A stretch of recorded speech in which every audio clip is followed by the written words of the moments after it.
This episode of the Turf District podcast is brought to you by Taproot Edmonton, which publishes curiosity-driven stories, topical newsletters, and locally focused podcasts, all in the service of informing Edmontonians about their community.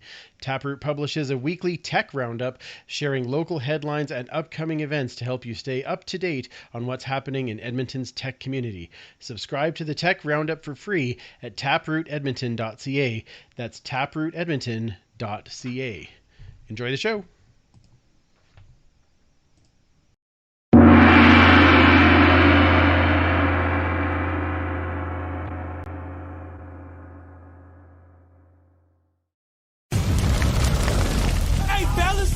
We ain't gonna ever back down from nobody. I don't care who it is. This is a brotherhood. And if we stand strong together, we can't be denied. If one of us goes down, we have another, and another, and another that's ready to fight. So let's hit this field and bang them, bang them, bang them. Somebody, light me up.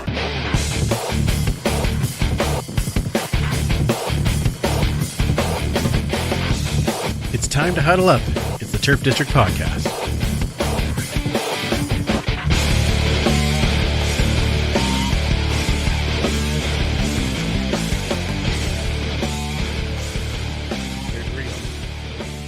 Welcome back to the Turf District, where we huddle up to talk all things Edmonton Elks and the CFL. And we are a proud member of the Alberta Podcast Network, locally grown, community supported, and we are also a part of the Canadian Football Podcast Network. You can find all those shows at cfpodnetwork.ca. I'm Andrew, and welcome back as we have more things to talk about. Unfortunately, we have yet another loss to talk about, but we're going to have them try and have some fun around that. We also have a fantastic guest, so let's get right to it, introducing the usual crew over in Turf District West, the one and only superfan Mike. Ooh. Cheers. That was like half gentlers with the cheers. Neat. It was a Hantler. It was a Hantler? Sure. Was it a cheersler? What's going on? I'll just, happier days, the Spirit of Edmonton breakfast of 2018. If only we had a 2015 one. Still tastes great. That would be a good one. Yeah. Oh, I didn't go that one, so. Yeah, me neither. But I was at the important game. Remember those games that we had when we used to win? I do. And how loud they were. Speaking of loud, how about the crowd at the soccer game? Wow, eh? It's been a long time since Commonwealth has sounded like that. Speaking of 2015, yeah, the West Final. Ooh, yeah. Good times. Yeah, well, one day, my friend, I know it will happen again. Until then, we have history. Correct. Yes, and thank goodness we have you. That's the important part. That's the important part. I belong in a museum. And welcome back. We missed you last week, but Thank you. I'm glad that you are back to chat with us this week. Also here this week, once again, probably, I guess, has recovered since talking to Joe.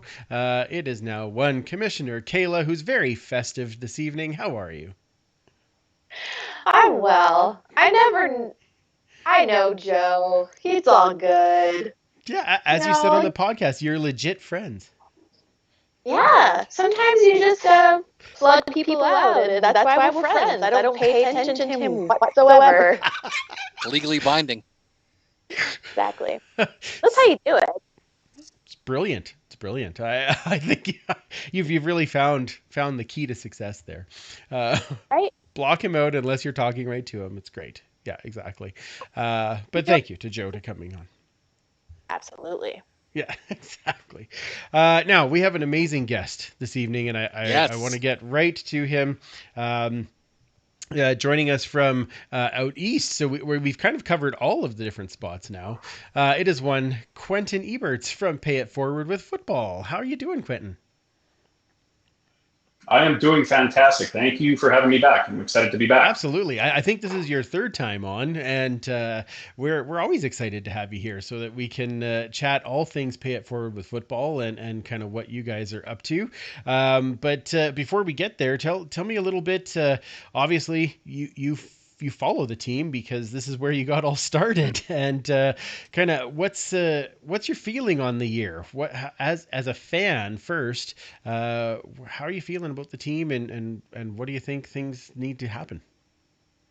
Yeah, obviously, no, it's been a tough year for sure, sort of from start to finish. I think what makes it maybe even a little bit harder is the fact that it's the organization is the history speaks for itself, right? And to be in the situation we are today is certainly not ideal. But like I say, I've had a few conversations with some other people about this, and one thing that kind of a motto or a way that I live my life is along the lines of your current situation is not your final destination, right? So things are not ideal today, but that doesn't mean that it's brighter days aren't coming, because I believe they are. And I know in the last couple of games, the team has sort of responded in a positive way, right? I mean, the results weren't there, but I think, the effort is there, and you're starting to see some people fit into roles that might roll over into next year too. So not ideal, but like I said, I think it's brighter days are looking forward to those. I'm looking forward to those for sure. Yeah, I think we all are. I agree with you, though. At least we'll have a couple of positive things to talk about tonight when we talk about last week's game. For sure. So that's kind of a nice spin to have. Let's talk about Pay It Forward with football a little bit. So everyone kind of remembers, this is a charity that you and your wife started, basically in getting some people nominated to try and experience and be part of the football community. But tell us a little bit about how it started and kind of where you guys are at today.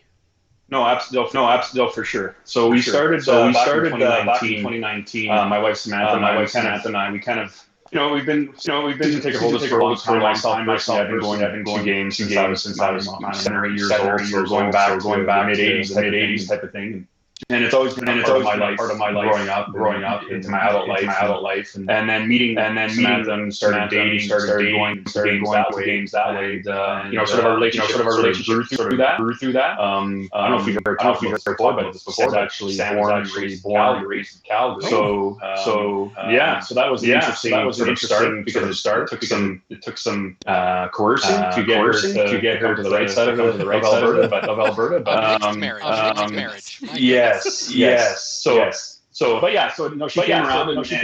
We ended up getting married. We've had so many cool moments happen at the stadium with the team. And in 2011, we got engaged at Commonwealth Stadium. It was during the practice week between Labor Day game and Labor Day rematch. And phenomenal, one of the best moments of my life, bar none. So that was fantastic. Wicked feedback coming on. Oh, wicked feedback. Okay, just hang on a second. I'm being told. Sorry about that. That's okay. No. Okay, I think I've got things adjusted. Sorry, go ahead, Quentin.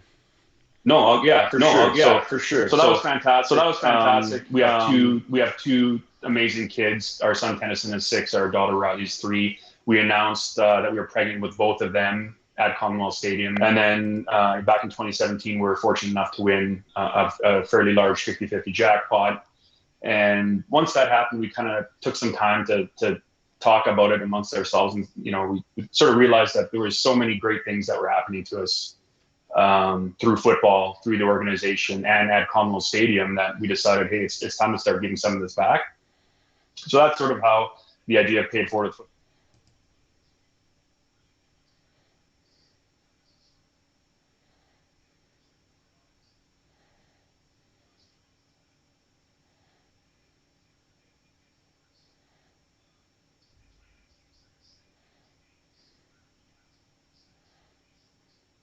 Somebody or family who they would like to nominate, and we left the reasoning entirely up to them.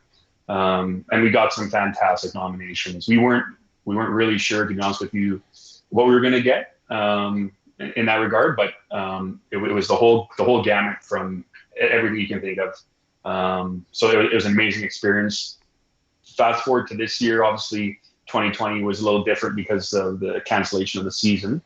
But earlier this year, March, we actually officially became a registered nonprofit organization. So we're super proud of that. That's going to enable us to grow, reach a bigger demographic, do some fundraising things that we couldn't do before, because quite honestly, Samantha and myself we were funding the whole program from 2019 up till this point. So starting to ask for help in that regard. And Dawnfield, the games obviously haven't gone our way, but when you talk to the people that we've actually been able to send to the games, they couldn't care less about that. It's the experience has been amazing. The people who have sent us the nominations they're grateful for the opportunity. So the experience has still been pretty cool. Results aside from the field, for sure. Oh, that's fantastic. And I love hearing the story over and over again. I mean, obviously, when I grew up, I want to be like you. So I decided to go with the same hairdo just to see if I could get close. But Trailblazer. we all have to do that. I have something to tell you tomorrow, Mike. I don't know if you do that or not. Oh, okay. I can make it work. I don't know if everyone on this podcast is thrilled, but Well, that's fair. It's fair, but it's still be fun, right? Come on now. Oh my.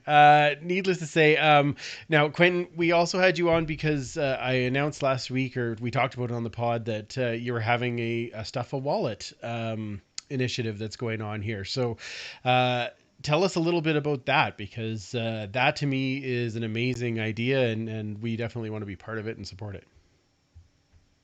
No, for sure. So last year at Christmas time, or just prior before Christmas, we started talking about something that we could do to help give back at Christmas time. Obviously, with COVID happening, and there's a lot of hardship, and there's a lot of people that are not in a good place in many ways right now. So we wanted to do something at Christmas time. So last year we came up with an idea called Family Christmas. And the idea of it was very similar to the games, where we asked people to send us nominations of a family that could use some help at Christmas. And we got a ton of amazing nominations. And we picked an amazing lady, and we actually reached out to the public, right, for help. And so we found out that this particular family was very large. There was 8 people in this family. So we were able to collect some gift cards, some cash. We got Christmas lists for all the kids. We were able to purchase Christmas gifts for all the kids, and we were able to deliver that shortly before Christmas. So that was amazing experience. We raised somewhere in the neighborhood of about $2,500 altogether. Awesome. To give to this family. So yeah, it was amazing. So fast forward to this year, we want to do something similar for Christmas. As Christmas is coming, we decided we'd tweak it a little bit, and we decided to call it Stuff a Wallet. So what we're doing is we're asking people for 2 things. One, nominations again. So people can go to our website, paidforwithfootball.com, and send us nominations of an individual or family. And again, the reason could be entirely up to them. And the other part of that is we're asking for donations. So there's 2 things that we're looking for. One is cash. So cash is always king. You can donate cash through our website as well. There's just a quick link to do that. And the other thing we're looking for is gift cards. So a couple weeks ago, Samantha and I were looking through one of our cupboards, cards that we've been sitting on for, I don't even know how long. And so we'd forgotten we even had them. So that kind of spawned the idea.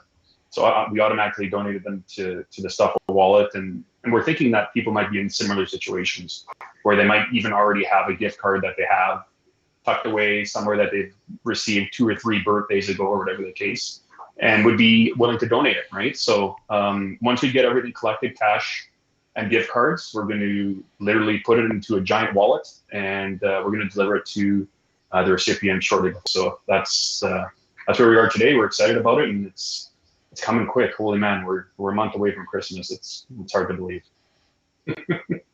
Oh, that is so awesome. That is so awesome. And I can't talk enough about how much I like this idea and how excited I am to contribute to it and to make sure that we're a part of it. So, and I just wanted more people to hear about it. That's why I thought we should have you on to talk about it.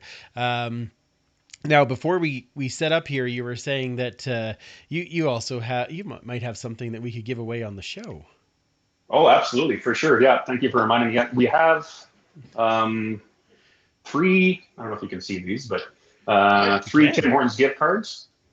So they're $20 each.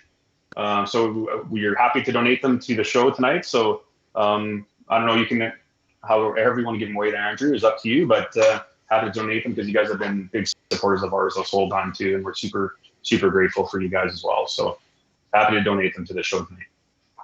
Well, thank you, and we want to spread kindness too. So my thought is that anybody who shares the link to the show and or subscribes on YouTube, then we're going to enter you into a draw, and next week we'll draw 3 names.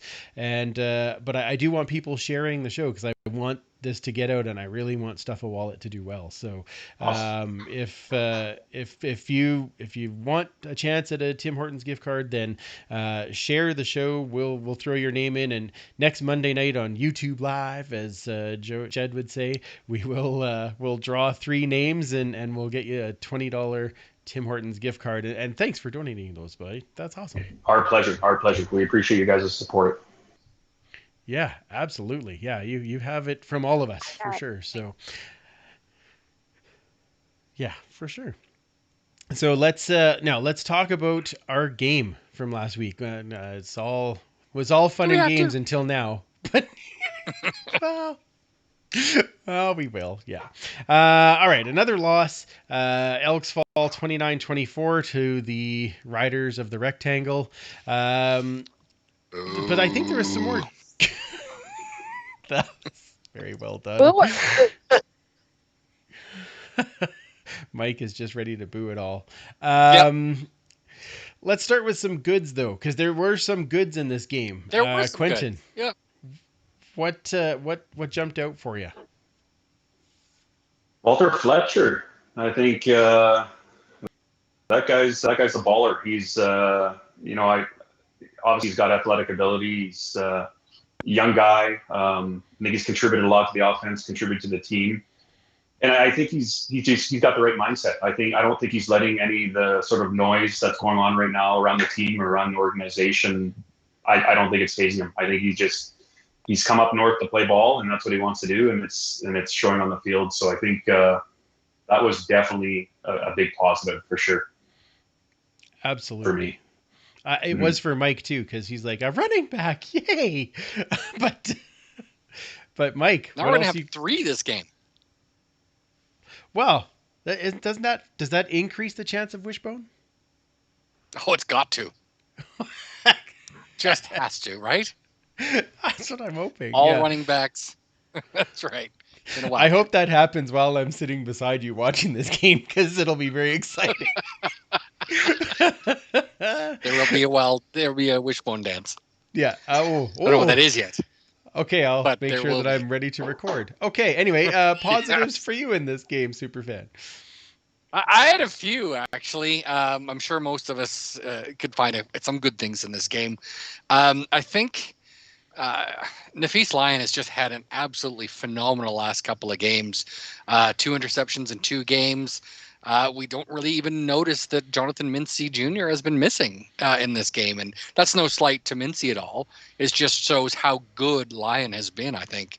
And that, I mean, when you can find a guy who can be a corner that can frustrate someone like Shaq Evans 2 games in a row, that is a keeper for sure. And the other guy I want to sort of key in on is probably not as obvious, and that is someone who got their first ever pro touchdown in this last game, and that's Tanner Green. Yeah. We actually had 2 fullbacks, both of whom were at one point with Edmonton getting their first touchdowns, pro touchdowns, with Alexander in this case. But like I said, Tanner, I mean, you got to think nobody was happier at that point. I mean, someone who is the backup fullback getting to get in there and catch a pass and going for 6. It was very exciting to see, and I was just thrilled for him. Always nice to see a 27 score. That's right. The exciting part. Yep. It's like, look at that 27 go in. And the Look best at 'em part go. was mine was on a delay, so you text me, it's like, Tanner, and I'm like, what? Oh, there it is. Okay, great. That was fantastic. But no, that's awesome. That I 100% agree with you. Kamish, what do you got? That's funny you say a few things. I actually have a list of all positives. I have Good for you. Whoa. I have like one thing actually bad. And I'm like, I love this. I love making this note because it's so positive. So I don't want to like take away, but I agree with Nafis. I nicknamed him the Beast Lion. Oh, nice. Nice. Yeah. I actually had Zach Evans, haha. Nice. So totally agree with that. I agree with Fletcher. A couple of things that I actually wanted to bring up was, first off, wham bam, thank you, man. We got a touchdown within like the first 7 minutes, and went on to then score each quarter, which is mind blowing for me. Kwaku finally got a sack. Like, what a lift that must be off his shoulders. So congrats to him. And we know how talented he is, and it's very frustrating for fans to watch. I can't imagine being inside of his head because he is a talented, gifted guy, and for him to have a rougher season it's not fair. Bias-wise, I loved how Tolliver played this game. 2 TDs. He had that silly penalty on the special teams tackle, the horse collar, but I've been a fan of his from the beginning, him and Cornelius' chemistry. So I was really happy to see him have 2 TDs, kind of an explosion of a game for him. But I think the most thing I took away from this is how you could tell who wanted to be on the field. And those rookies were not going to take this lightly, and they were going to make it happen. And even though we didn't win, you could see that fire and that passion ignite. And I love how it was coming from the young guns. And it just proves what this team could have after some of our vets are gone, possibly. And again, like you said, not to slight Mincy or anybody else, but you see that fire. And we've been missing that all season. And it was such a pleasure I was listening to it, but finally, that's all I wanted was a game where they actually put in the effort and they wanted to win. You could actually tell they wanted it this game. It didn't happen, but look out, Toronto. If they bring this energy to the next game, who knows? Who knows, guys? Who knows? Ooh, that sounds like a preview for later in the show. But no, It's true. I agree with you. I mean, it was nice to see that fire and see some of these young guys. Tolliver was the big one for me.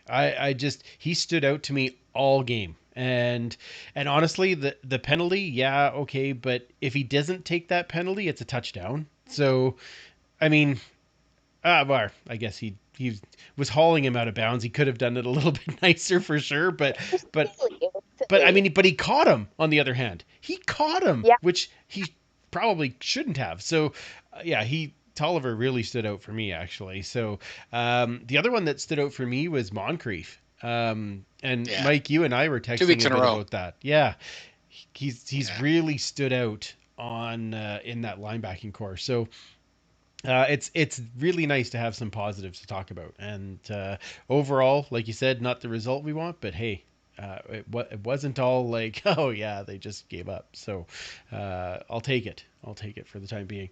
Now there were some bads, but before we talk about some of the bad, I got to talk about my WTF. Oh, and my come WTF on. Is okay, and I'm going to steal a line from our good friend Brian Desjardins, because he said he's seen butterflies land on lily pads lighter than that. How does that get called DPI? Like, seriously. I got nothing. It's just, I think it was the angle, right? It was just the angle of the ref. And from where he stood, it looked like it could have been, so he called it. And I just don't understand why the command center didn't do something. They've done it in many games before. Agreed. Inside that time frame, the end of the game. Now, the only thing that I wonder is if they didn't get involved because it wasn't ruled an interception. It was. But they've done it before. I agree, They've but corrected penalties. you're asking for the command center to be consistent, Mike. Come on. I know. What was I thinking? Lost my head. That's what I'm thinking. Right. Exactly.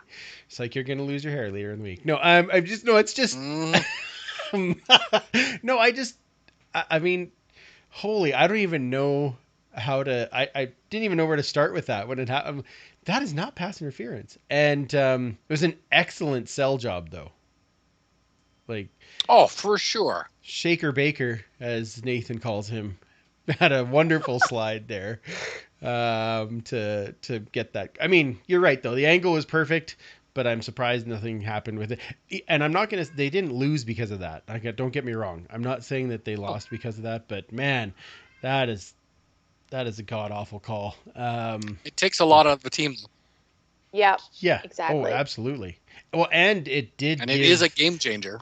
It did give Saskatchewan a chance to put 3 more points on the board, right? So, which should have been taken away. So, that's a tough one. Anybody else have any WTFs from the game, or just to go into some bad stuff? Yeah, I think that has to be for me. That was the obvious one.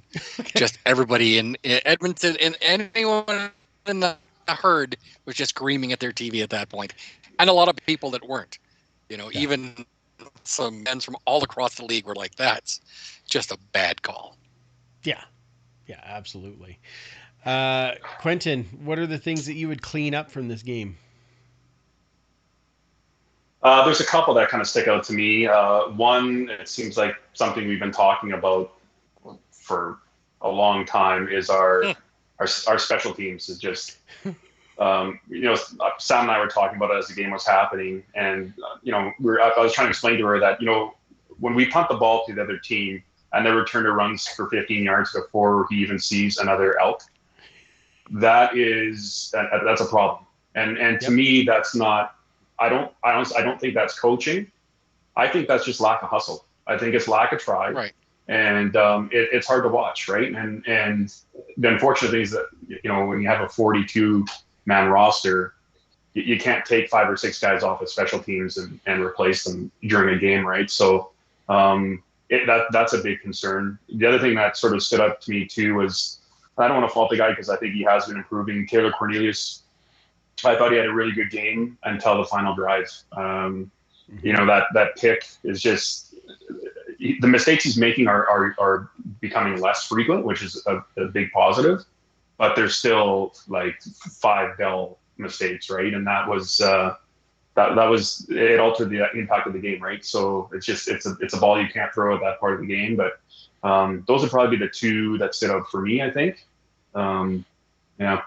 Yeah, no, those are good ones, and I think you're absolutely right with Cornelius, and one of the things that Mike and I were talking about after the game was just, I'm not sure if that's just young guy just trying to force a ball, or if it's something where it's like panic has set in, because he had all day to run, but he also.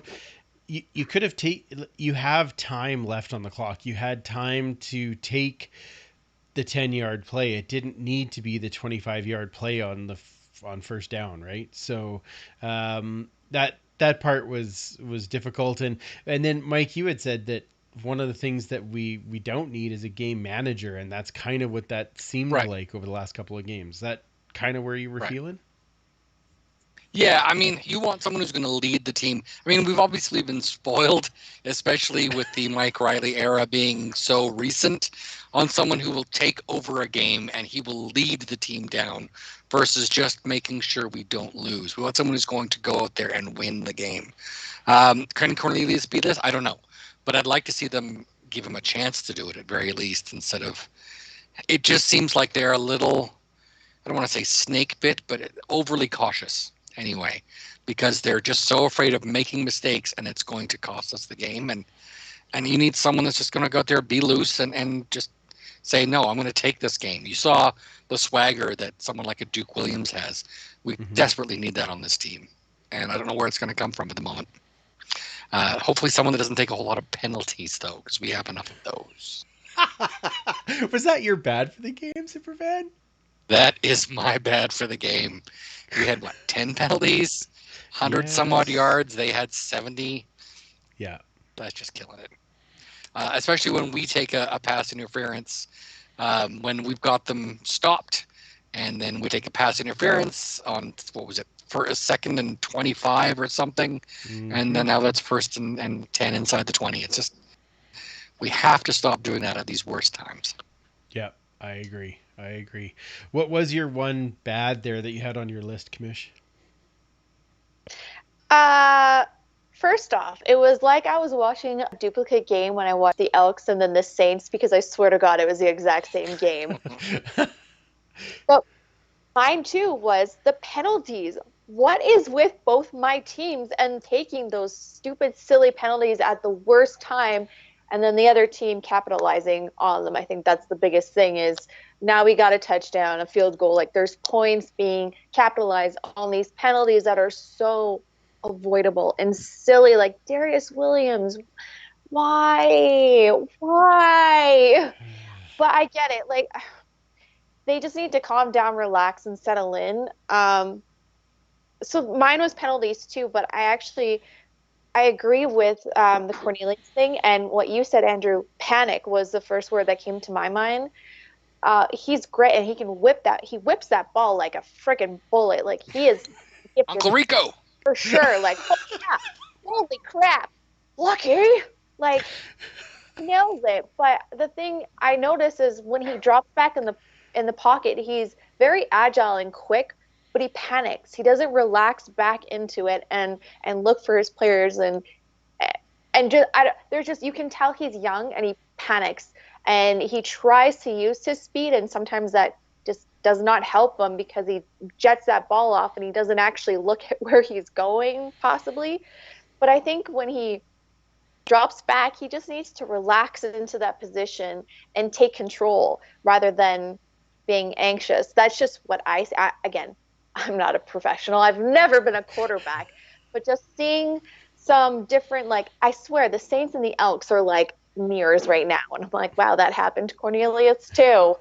But but the penalties are my killer. Ugh.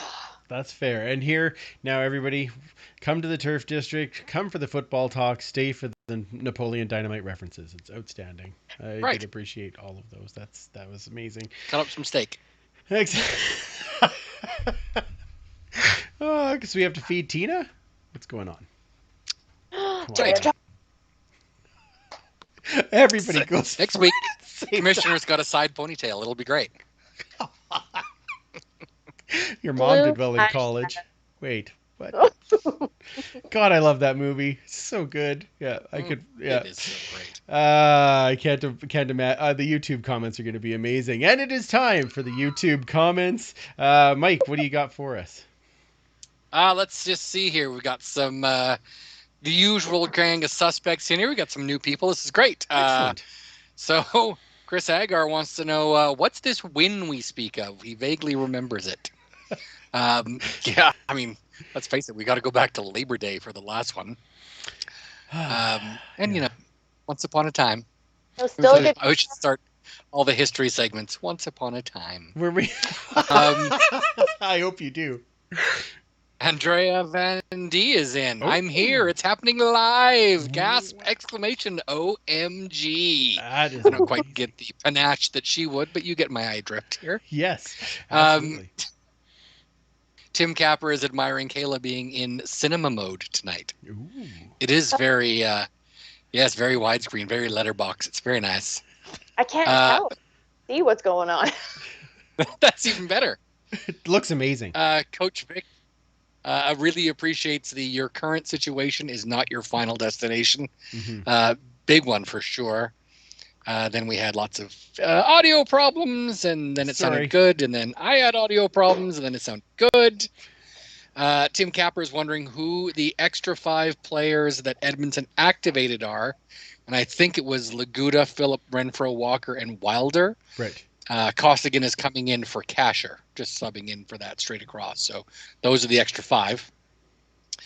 Coach Vic is saluting a Central Alberta hero, number 27 in your program, number 1 in your hearts, Tanner Green. Ooh, helmet. Kobe Godwin right over is here. woo 27. Yay! Is it? Yeah, the helmet's right there. I can't see. Well, Oh, well, we can't see it. I'll have to put in the. We'll have to trust. Yeah, you can trust me. Yeah, trust me, it's there. Give me a moment. You keep chatting, and I'll find a way to make this happen. We'll see if we can find it. Too bad there was, we couldn't change the other camera, the Wilson cam. You mean like this? Coach- There it is. The Wilson cam is Magic. there, but there's the helmet right there. Ta-da! Yay! Outstanding. Yeah, well, That's a beauty. don't say I didn't give you anything. Okay, go ahead, Mike. It's a beauty. Where were we? Coach Vic does like positive Kayla. This is very exciting. Wow, we all like positive. True. Tim Capper is shocked that Toronto is giving a healthy scratch to Boris Bede, as our good friends at the Alouettes Flight Deck would say.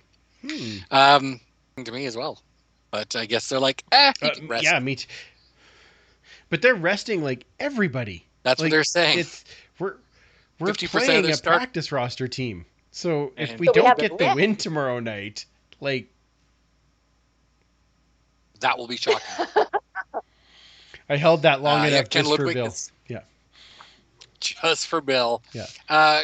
Ken Ludwig is saying that he's hearing there's a large injured list in Toronto right now. Okay. And then was giving props to Jalen Tolliver, saying he looked a lot like he did in Calgary on Labor Day at his big coming out party. No, it doesn't sound right. No. His debut. His big debut. He and Ernest Edwards both had a great game on Labor Day, and he's Yes, they continued it on. That chemistry he has with our current quarterback is outstanding. So Mhm. Yeah. hopefully Ian Cornelius can do it again. And the drive is just there. Like I Yep. really like watching his play. And did you notice like he caught a couple of balls while he was running? I don't know if you know we can actually do that, I guess. It's weird. I didn't think that was allowed. Yeah, I've me seen either. other teams do it, but I didn't think that was Yeah. Oh well. We'll hope for more of that. wasn't the elf way. So Tim Capper says that the command center can't even be transparent.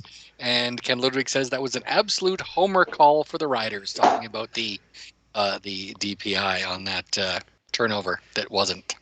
Yeah. Well, and the funny thing is I've seen a lot of that. I don't know that it's specific to the Riders all the time. Like I don't like saying stuff like that. But the command center in general. Come on, guys. Yeah, it is mystifying. Let's be perfectly honest. Yeah. It was so bad, even Glenn Suter didn't like the call. I mean, Now, if it's bad. that then. doesn't tell you. Kobe Godwin says at least they didn't try to re-kick a 2-point convert this game. So there's some positives here. It's a good. Thanks, I'm Kobe. just saying. Yeah, Kobe is a dad on Riley's football team, so his son plays with fantastic. Riley. So yeah, so that's awesome that he's tuning in. Nice. Yeah, it's fantastic. So Ken Ludwig is saying that Cornelius Pick is something he has been known for going back to college, and of course he also did it in the XFL. There were several drives at the end, and it just I think it's something that hopefully you can learn as you get more comfortable with the game, and the game maybe slows down for you, and you're not panicking because there's 40 seconds left in the clock and you've got to score a major kind of thing. So Right. I don't know if you would have been as pressured maybe if we were only down by 2, right? Knowing you just have to good get in the point. field goal range, right? Good And that interception would have made that difference. So Mhm. Tim Capper wonders, is anyone surprised Arbuckle didn't get the start? Me personally, I'm not surprised he didn't get the start. I'm surprised he's not on the roster, though. Yes. I thought he might be in for taking over that Prukop spot because he did do short yardage stuff in Calgary, so he is quite used to it. So I'm not sure what the plan is there. I know he hasn't had a lot of practice time, and they're not doing a lot of practice now because they're playing games, but yeah, it's a little curious. Yeah, I'm assuming at least the depth chart today. they did. They did, yeah. Okay. Yeah, and Corn Dog And is he ain't on it. starting again. Yep, and Prukop is backing him up. So there's no. Yeah. Yeah, I was shocked actually. I thought for sure Arbuckle was going to start one of these games against either Toronto or BC, and and it doesn't look that way. Maybe BC. It's his last shot. Yeah. I'm just surprised if it's someone that they are confident enough that they're going to re-sign and upgrade that 3rd round pick to a 2nd round pick and then not play him. Yeah, it's weird asset management as far as I'm concerned. Yeah. Yeah. I'm stealing that line from Paul Reckner, but it is true. It's weird. I don't get it. The Elks move in mysterious ways. Wow, thanks you too. All right. Yeah, there we go. We're going to start calling you Bono. Yeah, that too. Superfan Bono. Shall we? Yeah. I'll get the big weird glasses. And, You look just like him. Coach Vic. I do. Yeah. I get that a lot. Yeah, that's what I thought. Coach Vic says, when you really want to win, sometimes you push it. Cornelius did that instead of being patient, and I think that just sums it up for sure. Yeah, absolutely. And Ken Ludwig has a couple here to end it off. Arbuckle needs a start before the end of the season, and it concerns me that Arbuckle is not getting anywhere on the active roster. Mm-hmm. Yeah. Yeah, if you're going to sign somebody, you'd think at least put him on the active roster. He may not take a snap, but something. Anyway, it's interesting. And then Coach Vic has one last positive there at the end. I have a feeling this week may be a win just because they're playing the practice roster. So there you go. Yeah, right? That's positive. We'll take it. We'll take positive. Yep. Positives. There we go. Superfan. You also, Bill. There we go. I keep putting his name in there so the cues are there for him to make the gifts. It'll be outstanding. There we go. We're going to have lots this week. After the eye roll from Kayla last yes. week, which was unreal. It was amazing. We'll Gem. keep those up. Superfan, you got some hoard items for us? Yeah, I got a few things that came in this week. I thought I'd sort of share and see maybe people might find them kind of interesting. I guess we're going to find out, right? So that's the plan. First thing that came in is now this, I don't know what this is. I've never seen anything like it. In 2004, 2005, and I've shown this before, they put out some 5x7 cards of players, just player cards, quite large sized. I got one in today, and in 2008, they put out one of Kabongo, but it seems to be kind of a smaller version. So I don't know if you can kind of make that out. Yeah, so that's more of a, cool. I don't know what that is, maybe a 3x6 kind of thing. I mean, it's the same style. I know that this came out a few years later, so maybe they shrunk the style. It is blank on the back, but either way, it's a great picture of Kabongo for sure, and he was definitely a fan favorite at the time. That is awesome. I wish they would bring those kind of things back, like the 5x7 shots, right? They did? The kids this year that were around the Knothole gang were getting cards. I haven't gotten it yet, but I know someone, say a certain 9-year-old, that has gotten a few. So we're going to see if we can find it. So we'll see. Interesting.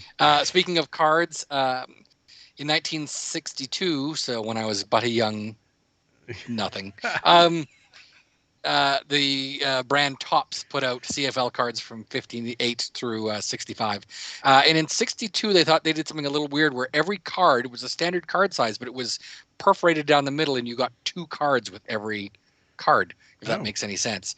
To give you an example, so here is one of Dave Mann from Toronto and Joe Bob Smith from Edmonton. And the point is you would take it and you would cut it in half. You would have 2 little half-size cards. So that was kind of cool. They're very rare in that sort of combined together version. Okay. Here's one of Jim Shipka and Bill Smith. People in Edmonton may remember, who was our former mayor much later in life. So we've had lots of politicians on the team between premiers and lieutenant governors, mayors. And then the last one here is Gino Fracas, who is now in the Hall of Fame, and Don Getty, who is on the Wall of Honor. So I've had these all before in individual cards, but I don't have a whole lot of these combined together. So I think there's about 30 different combinations with Edmonton players. So I've been seeking those out, and a few of those came in. And last couple here, in 94, who remembers back in the days before cell phones, back when you had to have like pay phones, and you wanted to call somebody and it was really expensive, whether it was from home or whatever, you'd get calling cards. Okay. Yes, I do remember that. Maybe? Yeah. All right. Yeah. Well, Yeah. 94, the CFL put out some stuff, and it would look similar to this. So there's the envelope. It would come in with that lovely 1994. Is that the Grey Cup? Yeah, Yeah, the Grey Cup, Grey yeah. Cup Festival in Vancouver, and all the teams sort of had them. There's the BC Lions, the Ooh. Calgary Stampeders, whatever team that is, I can't pronounce it. Winnipeg, Toronto Argonauts, and now some kind of cool ones. The Baltimore CFL footballers, the old Oh, Baltimore right, because It started awesome. off as the Colts, and then they were told they can't use the name Colts anymore. And the Shreveport Pirates, nice.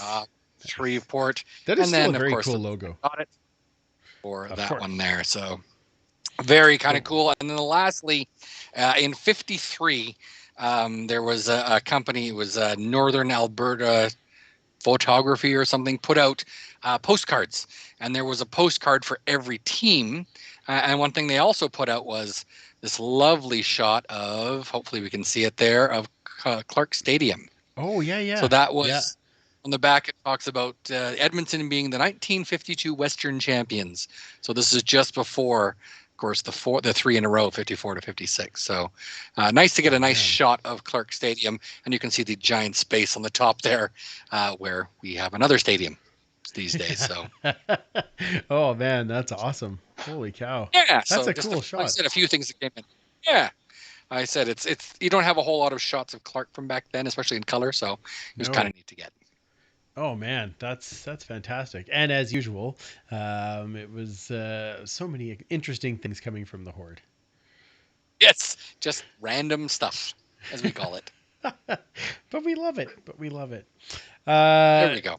Now this week we have 2 games to set up. That's right, one show, Ooh. 2 games to set up. Yes, because we play tomorrow night and then we play once again on Friday night. So tomorrow night we've got the Argos at BMO. It's a 5:30 Mountain Time start. In the first one, we know Argos have clinched the East. In my notes, I said I would bet they rest a lot of players this week. Yep. I was right there. Sure did. Yep, they pretty much have got all their backups in. Okay, so first question, does that give the Elks an advantage? Oh, it better. Come on. Oh, you answered that just as I thought you might, Mike. That was good. So the Argos have been great at home. They're obviously coached well. Chris Jones is still running the defense, no matter whether it's backup guys or starter guys. So, Quentin, give me your keys to the game here for the Elks. How do we pull out this win against the Argos? Ball control. I think our defense has been on the field a lot longer than they need to be. I think that's going to be key. We need some 2-and-outs. Field position is going to be a big one too, and minimize turnovers. So we were talking earlier about the pick from Cornelius at the end of the game. If he keeps progressing the way he has been, we're going to be in a good spot because Toronto doesn't really have a lot to play for. I think that they're looking at people now in different positions and seeing how they fit in, and I think the opportunity's there now. We're gonna find out who actually wants to step up and seize the opportunity from an Elks perspective. So that's kind of how I see it. Yeah, I agree. Well, 24 hours from this moment as we are recording it, not while people are listening to the podcast, but as we are recording it live, we will know the result of this, which is nuts considering we're recording on a Monday night. But that's Yes. so weird. It's old school. Exactly. Super fan. Your thoughts on some keys for us? We got to control the line of scrimmage because they are putting in their backup quarterback as the starter in former Edmonton Elk or Edmonton football team player Antonio Pipkin. The famous Irish quarterback, O. Pipkin? Yes, that's perfect. Right, Antonio Pipkin. You've got to make sure he has to stay in the pocket, make him one-dimensional, and you've got to keep Cornelius upright. So if you can control the line of scrimmage, then you're going to win this game. And I think it comes down to something as simple as that. Yeah, simple in theory, anyway. It's like that was a good qualifier. We'll see in practice. Excellent qualifier. Kamish? Yeah, I mean, take what you did in this game and exaggerate on it. The only thing you can exaggerate on is the penalties, which you need to control and have some self-discipline. And I think just play wisely. I mean, if you are going up against a practice roster, in theory, once again, you should be able to pull the win out. But we are talking about the Elks, so we'll see. But I just take what you did, transfer to this game, and reduce your penalties and just play like wise players should. I like that. I also will. I think my only key to the game now, because we talked about it before, is wishbone, so I can see Mike do the wishbone dance. Yep. That's what will win wins. the game right there. Absolutely. Yeah, I'm. They both start with the WI. Come on now, wishbone and win. There we go. Yeah. Yeah. We're 3/4. No, that's 2/3 of the way there. So that's like farther than Bon Jovi, which is outstanding. Right.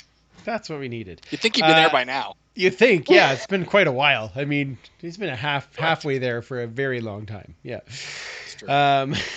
Second game, third game in 7 days. So there are going to be some sore people as we take on the BC Lions. BC Place, 8:30 Mountain Time on Friday. Do they have anything left for this game? Or is it because it's the last game of the year, it just doesn't matter, and you know that you're going to have recovery time afterwards? Simple vote. What do you think they have anything left for the game? Kamish, let's start with you this time. You have to. This is your job. I mean, you need. It's a tight schedule. I get it, but I mean, you're a professional athlete. This is what you do. This is what you train for, not necessarily 3 games in a week. But if you want to keep that job, if you want to prove something from yourself, to your coaches, to your team, everything, you got to find it in the tank. You just have to. And if you don't, well, are you right for the team? All right. That's fair. Superfan? We have 16, 17 players on the practice roster. We have enough bodies, especially people that are super hungry to play. So, you can get those guys in here and play to give the other guys a chance to rest. We're going up against Nathan Rourke, not Mike Riley. We have done very well against BC in the last 5 years, including this year. So I just don't see a reason why you can't win. And here's an idea. Why don't we, at quarterback, put in the obvious choice, Case Cookus? I'm just saying, put him in there, see what he can do. Absolutely. Or Arbuckle, whatever. So yeah, somebody. Give us all a chance to be a pirate next week. Put Arbuckle in. International Talk Like a Pirate Day, September 19th. Put it on your calendar. God, I hope he's still on the roster. And if they don't have a game on that day, it's a tragedy. Absolute crime. Yeah, exactly. It is. Yeah. The PR department has completely failed. That's right. Quentin, what do you think about this second game in a matter of a few days? It's easy for me to say as a non-professional athlete, but you only have so many opportunities as a player to cross the stripe and play the game, right? And, the average professional football career is, I think, 3 years, right? So if you can't get motivated just by that and not knowing when your last play or last game is gonna be, then you probably shouldn't be playing. So I'm going to really be watching on that tomorrow's game and Friday's game to see who those players are, right? That step up and say, look, this is what I do for a living. This is how I feed my family. And Derek Moncrief had a great quote last week, and he said, "Every day is a resume day. Every day we play ball, it's something that shows up on our resume. So you have to play that way." And so I'm hoping that will be the response, and the eternal optimist in me says that if we win tomorrow and if we win on Friday, we finish ahead of BC in the standings, right? So there's that, right? We would end up we'd have the same record, but we'd have the tiebreaker, right? So there's a positive to look at, right? So absolutely. And to Mike's point, we have enough bodies around too. That shouldn't be an issue, but. Yeah, absolutely. Just so that you guys know, the Wilson cam is on because Wilson just joined me, and he just finally got his cone Oh, off. there's He Wilson. just finally got his cone off today, so he's very Yay! excited. He's very Who's a good boy? Oh yeah, he's a good boy. That's right. Right, puppy? Oh yeah. I meant you. Yeah, oh, thanks. Wow, now I'm gonna blush. Oh, it's crazy. Um, Now it's funny because we have Toronto like tomorrow, and they're playing a practice roster. We have BC on the opposite end of things where they haven't made the playoffs. We already know that they're not making the playoffs on Friday. We know Rourke is starting. Are we going to see a whole bunch of second level guys there as well? Do you think like that's going to happen the same way? Maybe it will for us. Oh, interesting. Yeah, could be. Could be. Yeah. I mean, yeah, maybe we want a better pick in the draft. I'm kidding. Whose PR is better? Who's PR? Go Diego. Yay. That's right. Actually, he should play. He should play. Come on. He needs to play. We need to see that. He was on the plane. Oh, come on. We all want to cheer for Diego. Come on. Everyone gets chocolate. That's right. Yeah. So okay, then my last question is, if they win in Toronto, do you think it's a higher likelihood they carry that over to win in BC? Or do you think that they come down and lose in BC? Or vice versa? If they lose in Toronto tomorrow, if they win or lose in Toronto tomorrow, does it affect the outcome of the game in BC? Or does it affect how they play in BC on Friday? Quentin, what do you think? I think it'll probably come down to how the game transpires. I think, you look at the last game against Saskatchewan, and the end result was not there, but there was a lot of positive takeaways there. So, I mean, if you can build off that, and again, to my earlier point about you only have so many opportunities to play. I mean, if they end up losing tomorrow and then, Friday comes around and some of these guys, it might be their last professional football game, right? Realistically, it could very well be, right? So, how do you want that to be remembered? So, I think being where we are in the standings, I don't think either one. I mean, obviously a win would do, a great deal for morale and the energy around the organization. So but ultimately I don't see it making a huge difference personally. But I guess we'll see how it transpires and how we play tomorrow. I think will dictate a lot of it. Fair, super fan. Mm-hmm. Yeah, I think so. I think if you can win the game in Toronto, it doesn't matter who you're playing. You're still playing another team that, as Quentin said, is playing for money, playing for pride, regardless of whether they're PR guys or second stringers. They're still playing as hard as they can. So if you can win that game, that's going to carry over into the BC game as well. If it's the last game for some of these players, and it's not just the fringe guys or maybe the guys that are lesser known. Some of the veteran guys, this could be their last game as a professional. And as Quentin says, like, let's go out on top, no guts, no glory, right? Fortune favors the bold, whatever cliche you want to throw in there to get them excited. You got to use it and have them play as if it's their last game. For some of them, it will be. Yeah, absolutely. Kamish, you're on the same page there? Yeah, I mean, at this point, you kind of hold your own fate in your hands, and it's, do you want it or don't you? Right. Yep. Absolutely. Absolutely. I agree. All right, let's get into our pick'ems, shall we? We've got some fun ones. Of course, we don't pick the Elks games, but Quentin, if you want to start thinking now about a prop bet that we would use for the Elks this week, you have lots of fun ones to do, especially being that we have two games. Mike's already thought up like a bunch, I could tell. I'm sure.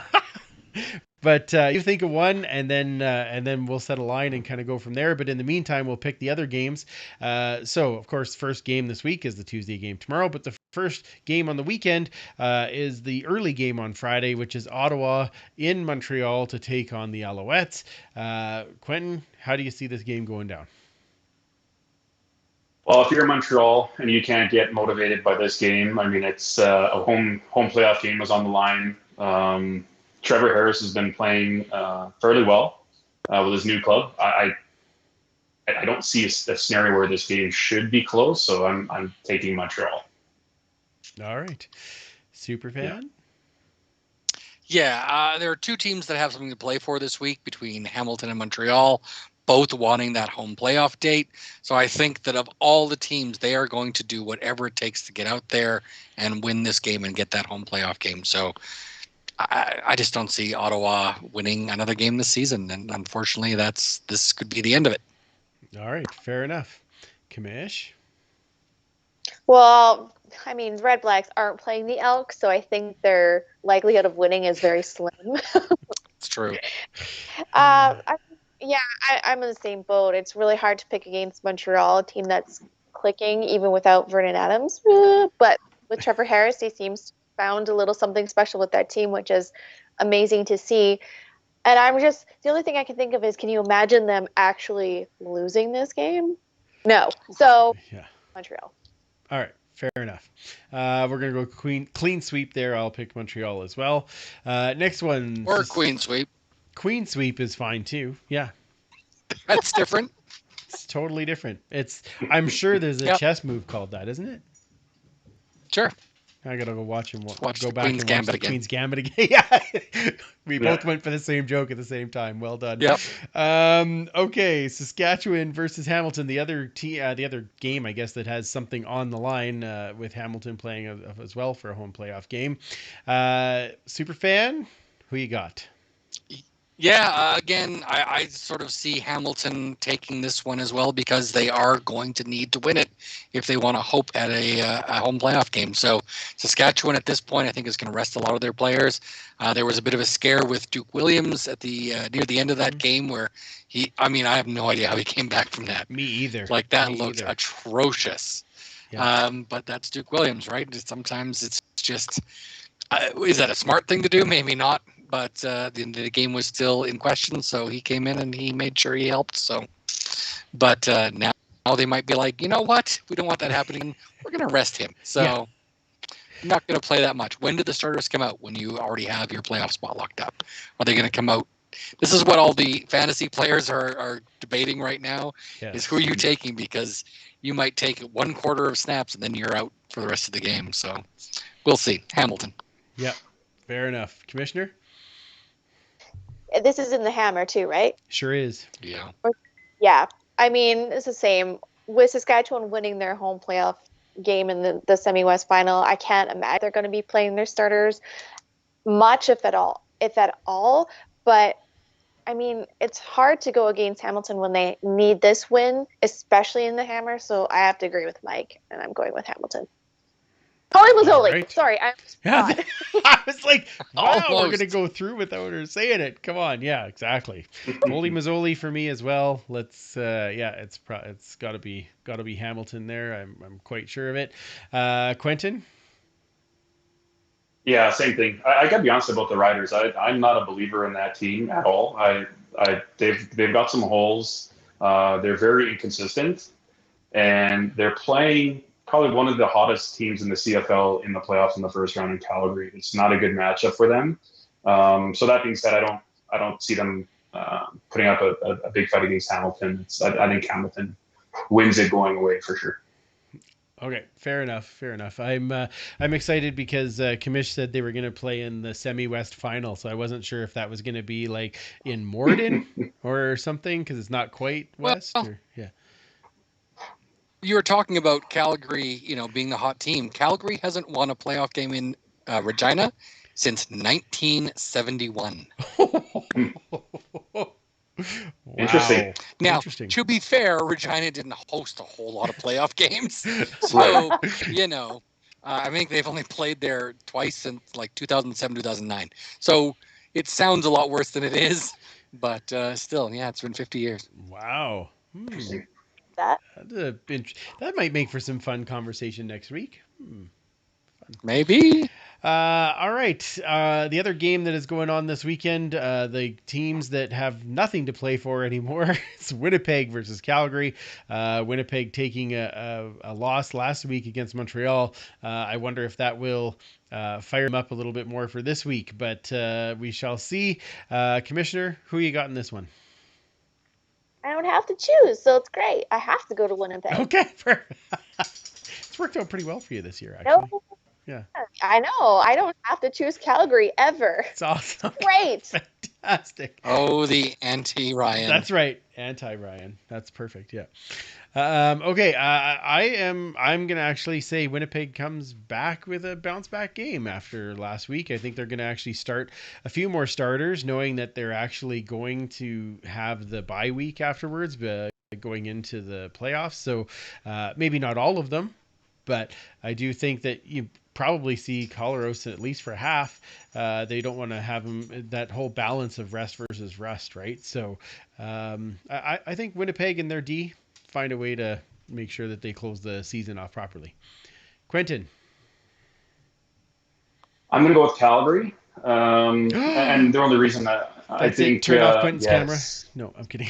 I know. I just, you got to respect Dickinson as a coach. They just, and Huffnagel's the GM, they just have a system there where it's just plug and play. Next man up. So I think that'll be on display, I think, this weekend. Even if they rest a bunch of the starters, if it's, a lot of the second tier backups get in there, I think the engine will still roll. And I think neither team really has a lot to play for, but I think it'll probably be a close game. Maybe Calgary wins by a field goal type of thing. And 11-8 or 14-11 or something like that. Kind of a crazy game, but I think Calgary's going to win. Okay. Superfan? Yeah, I agree. We've seen, you're talking about plug and play, but you're also plugging in a lot of guys that have come back recently that had a ton of success previously. Trey Roberson got reintroduced recently. Reggie Begelton had a monster first game back. I think that these guys are going to need some reps. And they are phenomenal all-star players, and they are going to feast, I think, on a Winnipeg team that, like you say, hasn't got a lot to play for other than just knocking off some rust and getting into that bye week when the other teams have to beat each other up. So they're like, let them beat each other up, and then we'll take the winner and hopefully win that one. So, yeah, I think Calgary's going to take it. Okay. Ooh, split down the middle. That's fun. Excellent. Yeah. Can I actually interrupt 1 second? Yeah. Okay, sorry. I usually don't have anything nice to say about Calgary, but I must say, I really, really enjoyed Reggie on the field, but also his on the side interview. Was it halftime coming back on the field? Yeah. Yes. Matt, what humility that guy had, and just like you could tell he just was so excited to be back on the field playing in the CFL. That made my heart grow so large, and I'm like, crap, now I like a player from Calgary. Dang it. So props to you, Reg. It's actually great to see you back in the CFL. Ooh, that is a nice shout out. And you're right, not typical for a Calgary player. So That's true. Yeah. Very humble. So well, yeah. Hey. So when it happens, we recognize it, right? That's right. Exactly. Yeah. Excellent. Quentin, you got a prop bet for us this week. So are we talking about just for the game tomorrow? Is that what we're looking at? You can pick one for just the game tomorrow. You can pick one for both games combined. You can pick one for the BC game. You can do whatever you like. Let's just stick with tomorrow because we'll see. It'd be a war of attrition going into Friday. So we'll do something somewhat simple, I guess, or it might be tricky, but we'll do passing yards from our friend Taylor Cornelius. All right. Passing yards for tomorrow. For tomorrow against Toronto, and their backups are going to be playing. Let's go with 234.5 yards. So over under Taylor Cornelius at 234.5. Let's go opposite way this time because Quentin picked it. So Kamish, you get to go first. I'm just looking up what he had last game. 224. 220. Yep. 224. And the week before he had 235 or 6 or something like that. 322. Was it 322? Oh, was it the week before then? I knew it was right in that. Yeah. Like he's always been right around that 230 range, so that's why I picked that. So he did have the one big game. Okay. That's right. Sorry about that. Yeah, a couple. let's stay positive and go over. Okay. All right then. Superfan? Yeah, I'm going over. He had 334 versus Ottawa, and he had 322 versus Saskatchewan 2 weeks ago, or a week and a half ago now, because we're only a couple of days into the week. I think he's going to go over. He's playing up against Toronto's backups, while Chris Jones is going to probably throw the kitchen sink at him. I think he's going to roll out, use his legs a bit, and get some more yards. So I'm going to go over. Okay. Quentin? I am also going to go with the over. I think he's got a couple up more weapons dressing tomorrow, so that'll be big. I think they're going to be they're going to use the running backs, both Wilder and Fletcher, if they're both in the lineup tomorrow. They'll be dishing the ball off, so I'm going to go with over on that as well. Yeah, I'm hoping for the wishbone dance, so I'm going to say under. That's right. Let's go. We got 3 running backs going in tomorrow. That's right. See? Yeah. Run. Bruce Run Anderson. the ball. Run Yep. the ball. Run the ball. Yep, that's right. Under it is. I had it just as if we want a bonus prop bet. Oh, How about this? okay. Let's Go. do it for both games combined. Number of quarterbacks who take a snap for Edmonton. Wow. Let's set it at 2.5. Okay. That's fair. That's fair. I'll take the under. Commissioner? So your Arbuckle not going in. Nope. No, I No? don't think so. I don't think you will. Actually, if you put it at 2.5, yeah, no, I'm still going to say under. Yeah. Commish? I'd like to see him at least. Me too. I just don't. Everything that this team has done in the last few weeks has told me he's not playing. True. Let's say, yeah. I want to see 3, so we'll do over. I want to see all 3. Let's do it. Okay. Super fan? I decline to answer the question. No. Did you just plead the 5th on a podcast? You. What's going on? Well, if we had a 5th, but we don't That's have a 5th. true. So, That's fair. Yeah.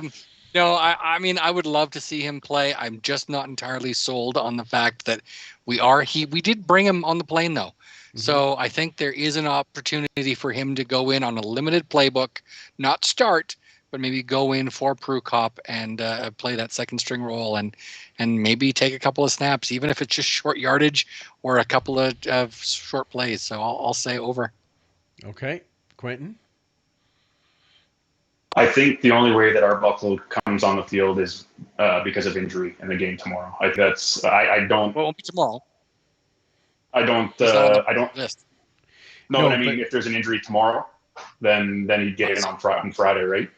But and I don't see a reason to play him on the last game. But I don't see a reason for that. So I'm going to go under. Ooh, we split this one. That's exciting. That's very cool. All right. It is. I like this. So two games, 2 prop bets. Look at us go. That'll be fun. Let's quickly talk about fantasy football. Mike, I beat the other Mike from Podski Wee Wee. You beat did. Rod from the Wood Cookie Sawcast. This week I get Rod from the Wood Cookie Sawcast, and you have Joe from the Rouge, White, and Blue podcast. Yes. Lots of fun races, and the race for first is crazy with me and Coop just going back and forth, and there's only like 4 points separating us. It's actually, if Right. it wasn't for that Cornelius interception, I would have the lead. Like, it was that close. Oh, Like, it's just so dumb. Like, oh man, it's a lot of fun though. It's very close. 3-way tie right after the top 2 there, and you're at the lead of that. I'm in third. 3-way tie. So yeah. I think we should just be shooting for an all-district final. There we go. There we go. Then Make it happen. we get the belt in either of our districts. It'll be lovely.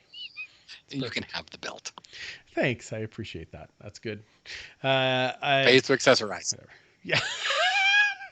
Yeah, perfect. Oh my. Listen, of course, to all of those great shows at cfpodnetwork.ca. Let's also very quickly, we'll go into this episode being brought to you by the Alberta Podcast Network, including a great show called Get Checkered. Do you want to guess what that's about? No? Probably. Oh, there you go, Kamish. It is about F1 racing. How much do you know about F1 racing? Shanika and Caitlin didn't know a whole lot either, but they're leading us through all of the races and helping us learn right along the way and learning right with them. It's a fun way to learn with friends. Get Checkered everywhere you find podcasts. Check out this and all the other great shows at albertapodcastnetwork.com. Quentin, thank you for joining us, sir.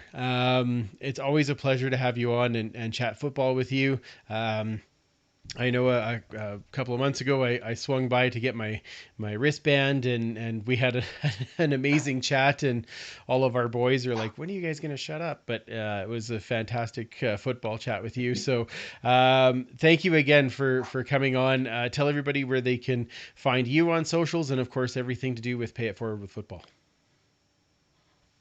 Yeah, thanks for having me, guys. It was a great time. I've always loved the chat. Thank you again for the support you've given us this entire time. It's been amazing. You can find us on Twitter, so it's at Pay It Forward FB. We're also on Facebook and Instagram at P4WFB on both of those socials. Stuff a Wallet, obviously, we're doing now. The deadline for nominations is going to be Friday, December 10th. So get us your nominations now. We have some good ones already, but we need more for sure. And you can do that right on our website, payedforwardfootball.com. We're going to be presenting the wallet the weekend of December 18th. So we will be taking donations right up until the 17th. So what was really cool about it is when we announced the initiative for the Stuff a Wallet, it was probably less than 5 minutes before we received our first donation, which was phenomenal, right? So super excited about that. We need more of those. So if you're able to, I know a lot of people are in a tough spot. If you have a gift card laying around that you're not using, if you want to run to the store and grab one, please do. If you're in the Edmonton area, we can pick it up. We can drop it off. You can throw it in the mail. And then, of course, cash is always welcome as well through our website. So we appreciate everybody's support. And anything people can do to help would be greatly appreciated, for sure. Outstanding. And as we said off the top of the show, make sure you're sharing the show. Retweet, send out the link and tag us. Let us know that you're sharing the show. You'll be entered in for one of the very generous Tim Hortons gift cards that Pay It Forward with Football has provided, and we'll make that draw next Monday night. So thank you again for that, Quentin. It's always awesome to have you here. Superfan, where does everybody find you? They can find me on Twitter is probably the best place at 56 Parkies. And then they can find the history segment, including lots of photos of interesting items from Edmonton football past at the Edmonton football history page, which is at EDM History, HISTOREE. Outstanding. And Kamish, where does everybody find you? On Twitter at Duchess Lombardi.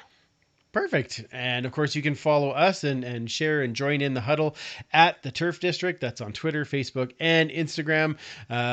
We're always excited to chat more with you guys. And we're going to have 2 opportunities with games this week to talk about some playing on the field. So let's enjoy the last week of football that we have with our team playing.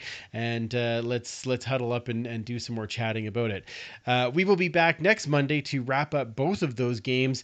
Joining us again is former co-host and good friend of the podcast, Doug McLean. He will be in to wrap up the season with us a little bit. And then as we get into the playoffs, we're going to start bringing in a couple of other podcasters from some of those places that are actually playing playoff games. And one that I'm just going to give a shout out to right now. It's a newer podcast. It's called Let's Go Bombers. And the guy, Zach, that runs it, he's really fun to listen to. So I highly recommend checking that one out. And we're going to have him on in a couple of weeks to set up that West final. So that's going to be exciting. So thanks again, everyone, for joining us live on YouTube and, of course, downloading the show and sharing the show. We really appreciate it. So for Quentin, Mike, I should say that right. For Quentin, Superfan Mike, Commissioner Kayla, and Andrew, I'm Andrew. What am I saying? I'm Andrew. Remember, you can't get footballs with your face, and we will absolutely talk to you next week. Boy, I find enough ways to screw that up.